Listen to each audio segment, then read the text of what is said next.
Hello everyone, welcome to my channel. If you are new, my name is Miriam. Today's video is a collaboration with my friend Tina at Striving for the Simple Life. Tina covers DIY videos and hacks on how you can save money and stay on a budget. Make sure you guys check her out. We are both doing spring/Easter DIY decor projects. So I made 4 objects. She also made 4. So make sure you guys check her out at the end of this video. I will put the link to her channel in my description box below. And you guys let me know what you think of my Easter/spring DIY projects. And let me know which one is your favorite and which one you're going to try. So let's get right into the video.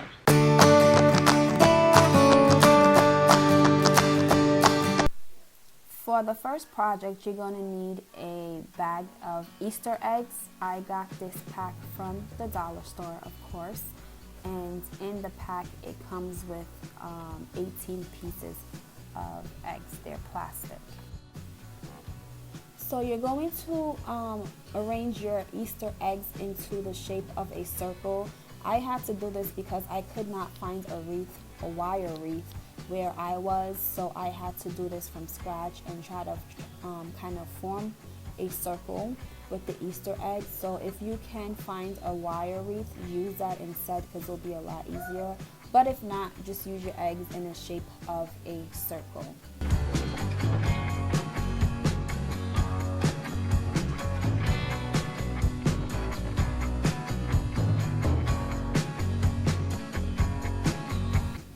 I then used my hot glue gun and glued all the Easter eggs together in the form of a circle. If you don't have a hot glue gun, you can use your E6000 glue as well. It'll work just as fine, but I decided to use my hot glue gun because it dries fast and I get my results a lot faster. This is how it turned out at the end. I did put it on my back door. I tied a little string in between one of the eggs and just placed it on the nail that I had there already, and I think it came out pretty cute.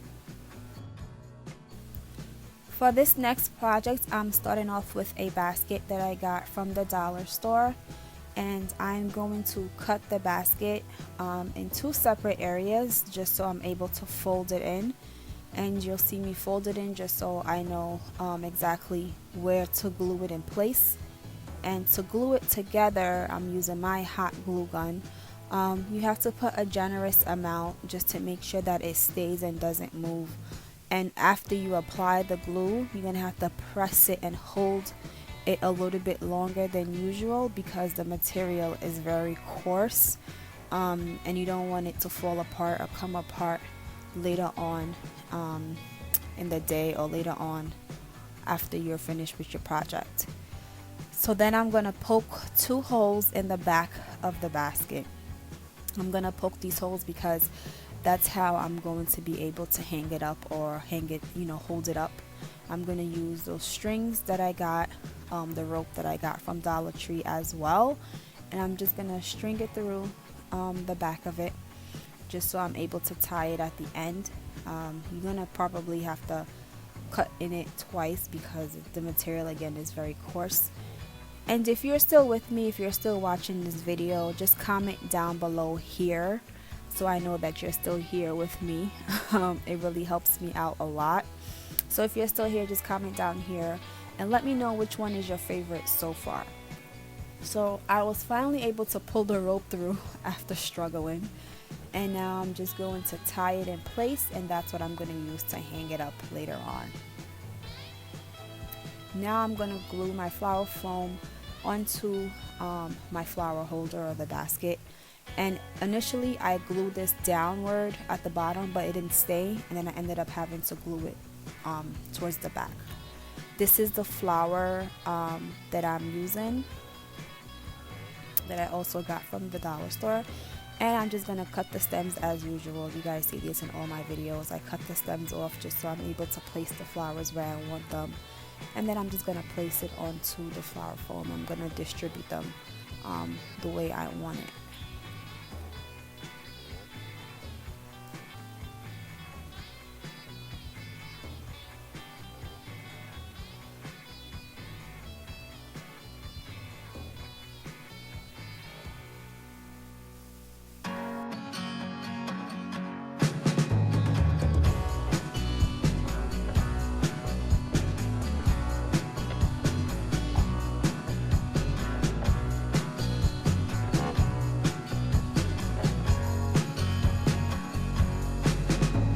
think it looks good the way it is so far, but I wanted to add a little bit more. So this is the second set of flowers that I'm going to be using also from the dollar store, and that's the name of it, just in case you guys are curious or want to get it yourself.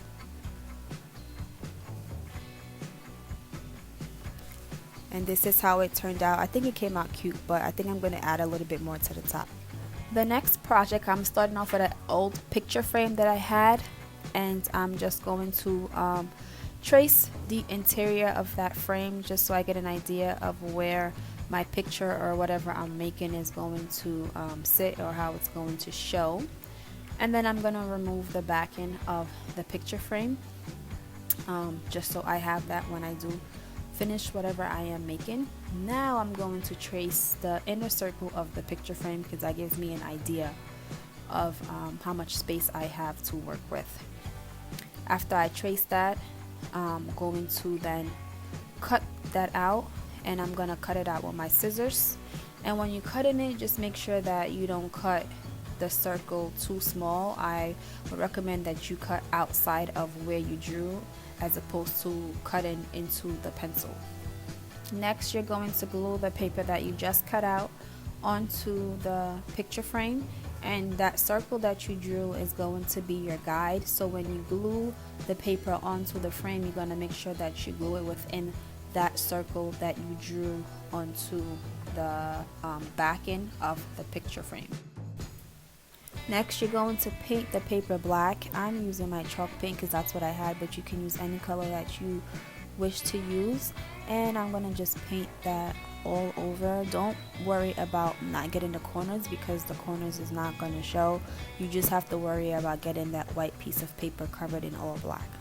After it was dry, I then used my rope again from the Dollar Tree, and I glued down the letters that spell spring. This step was definitely challenging. I definitely underestimated how difficult it was going to be to individually glue down the letters. It's not even that the letters was hard, it's just that the rope was falling apart and I had to glue the rope back together, so that was a little challenging. But it was definitely worth it at the end. And again, you guys can definitely use your E6000 or whatever glue of your preference that you want to use, but I normally always go to using my hot glue gun, because I don't want to wait for it to dry, and I don't want my things to move around while it's drying. So the hot glue gun always works out for me perfectly. So definitely use whatever glue is your preference. So after I was done, I then put it back onto the picture frame, and as you can see, the white part doesn't show, so I just snapped that right back on. And then I cut off some flowers. I cut about 10 pieces of the flowers just to hover over the word. And I used my hot glue gun. I glued one stem.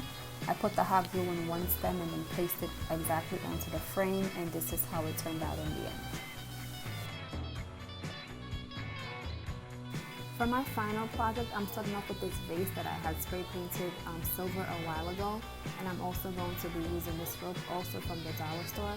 And what you're going to do is you're going to take the braid apart from the rope. It'll give you more variety to work with. So I'm just taking that apart. Instead of having one large rope, I'm going to end up with 3 little ones.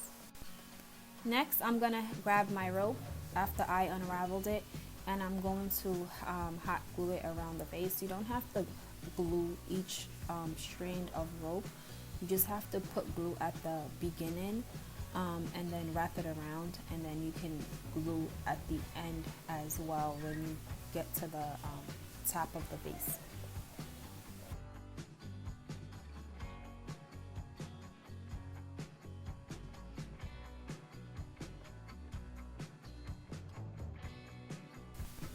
This is what it looks like when I finished tying the rope around the vase. And then I put my flower foam right at the top of it. I had to cut it around to get it to fit before I started to then cut out my flowers and place them inside of the vase. Thank you guys so much for watching this video. Let me know which one is your favorite down in the comment section down below. If it's either the first one, the second one, the third one, or this one, your last one. And I'll see you guys in my next video. Bye for now and be safe.